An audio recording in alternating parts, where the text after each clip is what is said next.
Technology might not be the first thing that comes to mind at a farm stand, unless you're talking about forklifts.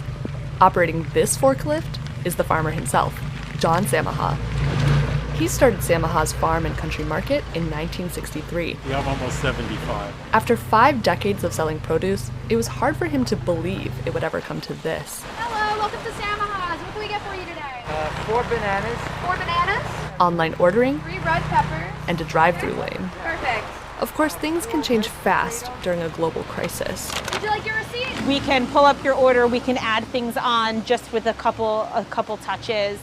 NORA PETTYJOHN is the farmer's daughter and the brain behind the farm's digital push. Aside from having the farm market, I'm also a teacher, and I also have 3 young children at home.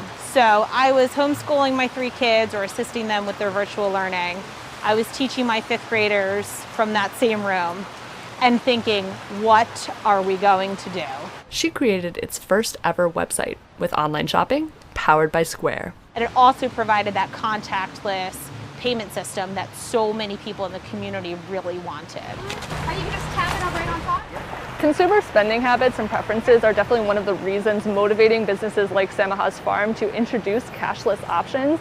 Since the onset of the pandemic, there has been really no evidence to suggest that transmission happens via cash, but people have been more hesitant to use it. You don't know who touched it, how clean it is, and you'd rather not touch cash if you could.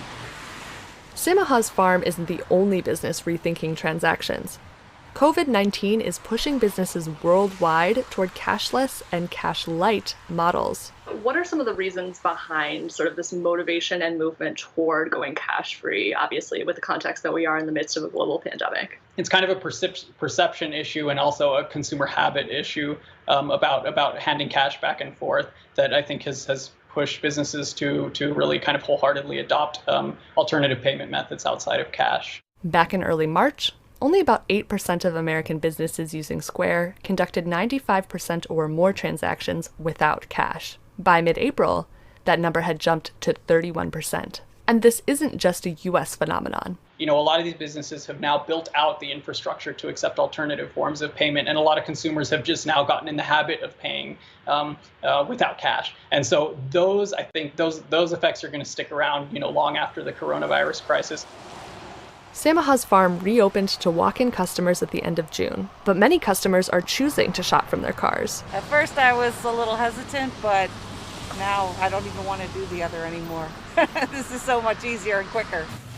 It's hard to change the way you've done things for so long. COVID-19 forced us to innovate and recreate our business so that we could stay afloat. And I didn't have faith in it.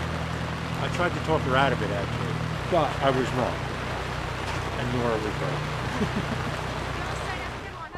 In Aberdeen, New Jersey, I'm Chloe Aiello, Cheddar.